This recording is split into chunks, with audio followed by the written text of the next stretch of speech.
আনন্দপুরে অস্ত্র উদ্ধারে বিহার যোগ সামনে আসছে। গতকাল আগ্নেয়াস্ত্র সহ গ্রেফতার হয় এক দম্পতি। বিহারের অস্ত্র কারবারিদের সঙ্গে যোগ রয়েছে ধৃতদের। উদ্ধার পাটনা থেকে আসা ট্রেনের টিকিট। পাটনা থেকে ট্রেনে বর্ধমানে নামে দুজনে। বর্ধমান থেকে অস্ত্র নিয়ে হাওড়া স্টেশনে আসে তারা। প্রতিনিধি রৌনক এই মুহূর্তে আমাদের সঙ্গে রয়েছেন। রৌনক, গতকাল আগ্নেয়াস্ত্র সহ দম্পতি গ্রেফতার হন, আজ বিহার যোগ কার্যত স্পষ্ট হয়ে গেছে। এই চক্রের শিকড় কতটা গভীরে, কি জানা যাচ্ছে? দেখো, এর আগেও এই চক্র মধ্য দিয়ে কিন্তু শহর কলকাতায় অস্ত্র পাচার করা হয়েছে এবং সেরকম একটা ইনপুট গতকাল এসটিএফ পায়। তারপরে কিন্তু এই দুজন দম্পতিকে ডিটেন করা হয়, তারপরে তাকে গ্রেফতার করা হয় এবং প্রায় 11টি সিঙ্গেল শাটার বন্দুক পাওয়া যায়। জিজ্ঞাসাবাদে উঠে এসছে পাটনা থেকে তারা এসেছিলেন, এসে প্রথমে বর্ধমানে শেল্টার নিয়েছিল, সেখান থেকে অস্ত্র সংগ্রহ করে গতকাল তারা হাওড়ায় পৌঁছায় এবং হাওড়া থেকেই তাদের এই অস্ত্র পাচার করার ছক ছিল। একটা বড় নেক্সাস এর পেছনে কাজ করছে এবং সেই অস্ত্র কারবারিদের সঙ্গে সরাসরি যোগ রয়েছে এই ধৃত দুজনের এবং সেই বিষয়টি কিন্তু পুলিশের নজরে আসতেই তারা গতকাল এই তল্লাশি অভিযান চালায়। এবং শুধু এটাই নয়, বিহারের যে সমস্ত বেআইনি অস্ত্র কারখানা রয়েছে সেই অস্ত্র কারখানার সঙ্গে সরাসরি যোগ রয়েছে এই দম্পতির। এর আগেও কিন্তু বেশ কিছু জায়গায় তারা অস্ত্র পাচার করেছে। কাদেরকে পাচার করতো বা তাদের মোটিভ কি ছিল, গোটা বিষয়টি কিন্তু তদন্ত সাপেক্ষ। ইতিমধ্যে আজ তাদেরকে আদালতে তোলা হলে আগামী 12 তারিখ পর্যন্ত পুলিশি হেফাজতের নির্দেশ দিয়েছে আদালত। বেশ।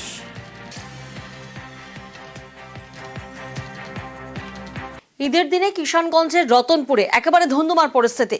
বাংলা বিহার সীমানা, আর সেই সীমানায় দুপক্ষের সংঘর্ষ হয়।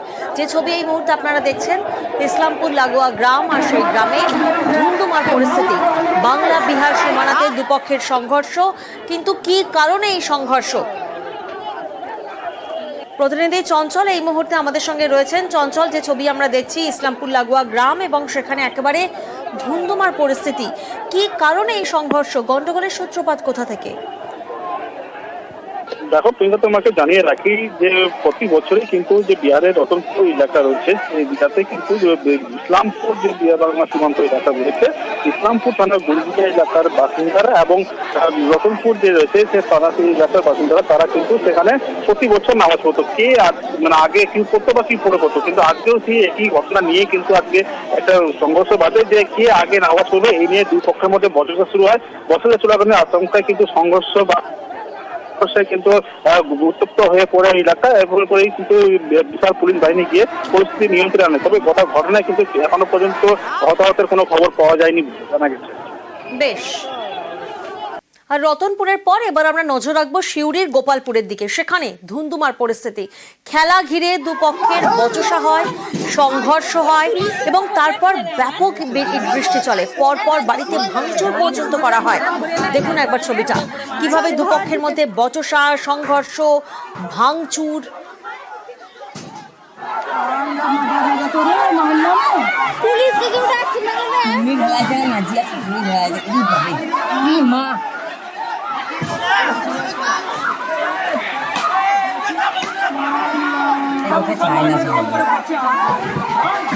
প্রতিনিধি সুপ্রতিম এই মুহূর্তে আমাদের সঙ্গে রয়েছেন। সুপ্রতিম, যে ছবি আমরা দেখছি, রীতিমতো এক পক্ষ আরেক পক্ষকে ইট ছুঁড়ে ছুঁড়ে মারছে, দুপক্ষের মধ্যে ব্যাপক সংঘর্ষ হয়। শুধুমাত্র কি খেলা ঘিরেই এই সংঘর্ষ? দেখো, যে ঘটনা ঘটেছে সেটা কিন্তু দীর্ঘদিন ধরে গ্রামে একটা গ্রাম্য বিবাদ চলে আসছে এবং তারপরেই কিন্তু আজকে ওই সিউড়ির গোপালপুর গ্রামে যখন ঈদের একটি খেলার অনুষ্ঠান হচ্ছিল সেই সময় কিন্তু দুপক্ষের মধ্যে প্রথমে কটা কাটাকাটি এবং তারপরে কিন্তু সংঘর্ষের সূত্রপাত হয় এবং সংঘর্ষের ছবি তুমি দেখতেই পাচ্ছ, রীতিমতো বাঁশ নিয়ে এক পক্ষ আরেক পক্ষের উপর আক্রমণ চালায়, ইট বৃষ্টি হয় এবং তারপরে কিন্তু সিউড়ি থানার পুলিশ ঘটনাস্থলে গিয়ে পরিস্থিতি নিয়ন্ত্রণে আনে এবং দুপক্ষের মোট 4 জনকে এখনো অব্দি পুলিশ আটক করেছে। তার মধ্যে গ্রামের যিনি স্থানীয় পঞ্চায়েত সদস্য রয়েছেন তাকেও আটক করা হয়েছে এবং এখনো পর্যন্ত কিন্তু হাসপাতালে 5 থেকে 6 জন মতো ভর্তি হয়েছে এবং গ্রামে পুলিশ পিকেট রয়েছে এবং গ্রামে যে উত্তেজনা ছড়িয়েছিল, অর্থাৎ দুপক্ষের মধ্যে যে ইট ছোড়াছড়ি বা বাঁশ নিয়ে মারামারি, বাড়ি ভাঙচুর, সমস্ত ঘটনা জেরে আবার যাতে নতুন করে কোনো উত্তেজনা না জড়ায় সেই জন্য গ্রামে কিন্তু পুলিশি টহলদারি এখনো চলছে। বেশ।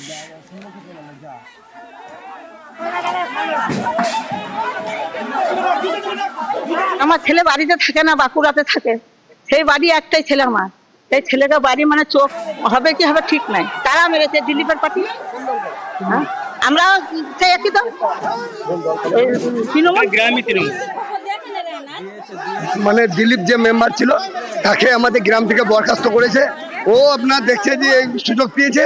আগে কিছুদিন আগে একবার মারধর করেছিল আমাদের এই লোক, আমাদের মেম্বারই বেগড়া পায়, পয়সা দিয়ে বেগড়া পায়। ওর মানে আশেপাশে ঘুরে বেড়াবার আমাদের লোক ছিল না, 5 জন ছিল। যত বেড়েতে বৃষ্টি ঢালা 7 জন আহত হয়েছে। মুর্শিদাবাদের সাগরপাড়া ভয়াবহ আগুন, বাজি ফাটাতে গিয়ে বিপত্তি। সাগরপাড়ার সাহেবনগরে ভস্মীভূত হয়ে যায় বাড়িটি। দেখুন সেই ছবি, মুর্শিদাবাদের সাগরপাড়া, যেখানে বাজি ফাটাতে গিয়ে আচমকায় আগুন ধরে যায়, ভস্মীভূত হয়ে যায় গোটা বাড়িটি। প্রতিনিধি প্রণব এই মুহূর্তে আমাদের সঙ্গে রয়েছেন। প্রণব, গোটা বাড়িটি ভস্মীভূত হয়ে যায়, আশেপাশেও কি কোনো ক্ষয়ক্ষতি হয়েছে? আশেপাশে ক্ষয়ক্ষতি হওয়ার আগেই গ্রামবাসীরা ছুটে আসেন এবং আগুন নেভানোর চেষ্টা করে। এই সাহেবনগরে তোমার আছিয়া বিবি, তারই নাতি তোমার ঈদের জন্য তোমার বোম কিনে নিয়ে এসেছিল, সেই বোম ফাটাতে গিয়ে কিন্তু বিপত্তি ঘটে এবং গোটা ঘরে তোমার আগুন লেগে যায় এবং পুরো ভস্মীভূত হয়ে যায় এবং আশেপাশের বাড়ির লোকজন এসে সেই আগুনকে নেভায় এবং যা ছিল ঘরে সেগুলো কিন্তু সবই শেষ। যদিও ঘটনাস্থলের সঙ্গে সঙ্গে ছুটে আসে সাহেবনগর থানার পুলিশ, তারপরে কিন্তু পরিস্থিতি নিয়ন্ত্রণে নেয় এবং প্রশাসনের পক্ষ থেকে বলা হয়েছে যে ওই পরিবারের পাশে প্রশাসনিকভাবে যে সহযোগিতা করার দরকার সেটা করা হবে। বেশ প্রণব, তুমি আমাদের সঙ্গে থাকো।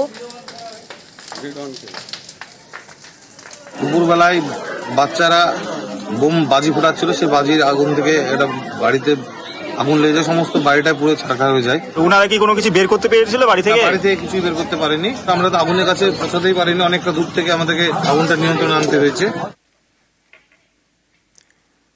আর এবার আরো একটি ছবি মুর্শিদাবাদ থেকে। দেখুন মুর্শিদাবাদের দৌলতাবাদ, সেখানে ভয়াবহ আগুন, খড়ের গাদায় আগুন লেগে যায় আচমকায়, পুড়ে ছাই হয়ে যায় বিঘার পর বিঘা জমির ফসল।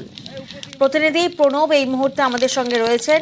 প্রণব, কৃষক অভিযোগ করছেন যে চক্রান্ত করা হয়েছে, চক্রান্ত করে খেতে আগুন ধরিয়ে দেওয়া হয়েছে। কাদের বিরুদ্ধে চক্রান্তের অভিযোগ?